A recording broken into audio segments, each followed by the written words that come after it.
The Good Fight Season 3 Review. CBS All Access drama continues to get crazier. Liz Shannon Miller 21 minutes ago at Lizla to really appreciate just how insane a show The Good Fight has become. It's worth going back to revisit its big sister series, The Good Wife.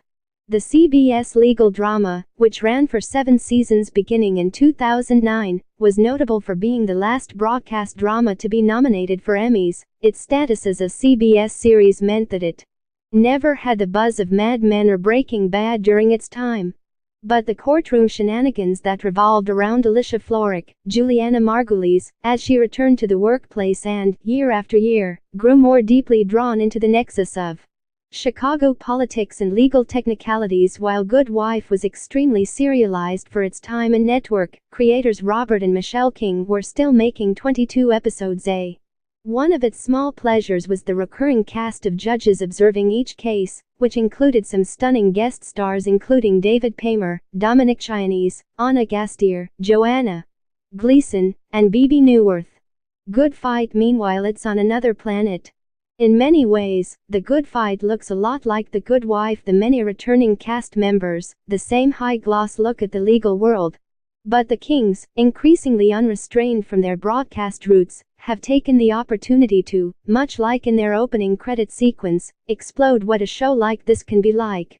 In Season 3, the actual cases take a somewhat deliberate backseat in favor of legal wheelings and dealings in back rooms. The concept of the case of the week is pretty much a long ago memory.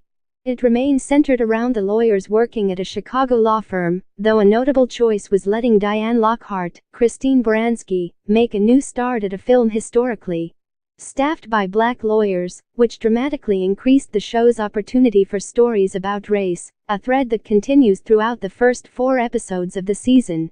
CBS All Access, but really, while stacked with an impressive supporting cast, including Delroy Lindo, Cush Jumbo, Rose Leslie, Sarah Steele, Nyambi, and Audra McDonald, it's really become Baranski's show, even more than Margulies ruled over Good Wife. This is because Diane Lockhart continues to, after 3 seasons, be the voice of the show's writers, as they stare down the maw of current events. Perhaps because the initial plan for Good Fight was initially tied up in the King's expectation that Hillary Clinton would win the 2016 presidential election, the show has moved over the seasons from shock in Season 1 to frustration in Season 2, to an almost amused sort of rage in Season 3.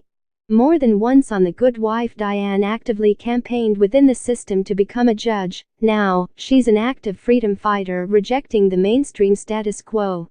And it's a joy to see how much Baranski is loving it.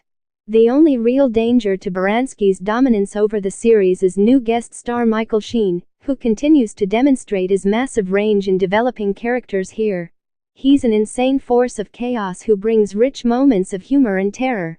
Beyond the extreme shifts in the show's protagonist, this season also continues breaking down its format, going so far as to take a bold new approach to the sort of complicated exposition that these complicated times require.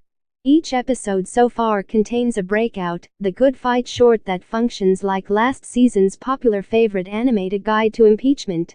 Whether doing an animated short every episode instead of just once in a while could prove to be tiring by the end of the season remains to be seen, but the season is also full of interesting twists, including musical numbers and other touches of surreality. It's a show with a genuine sense of innovation in play, a quiet revolt hiding behind the mask of a legal drama. The Good Fight was CBS All Access's flagship series when IndieWire reviewed its first season, which made it difficult to recommend to viewers, since it would require them to take a chance on a brand new streaming platform. However, in the 2 years since, All Access has added a significant number of exciting other series, including Star Trek, Discovery, and the crime comedy No. Activity, and it's on the verge of launching what could be its most important series to date, the Jordan Peele executive-produced revival of The Twilight.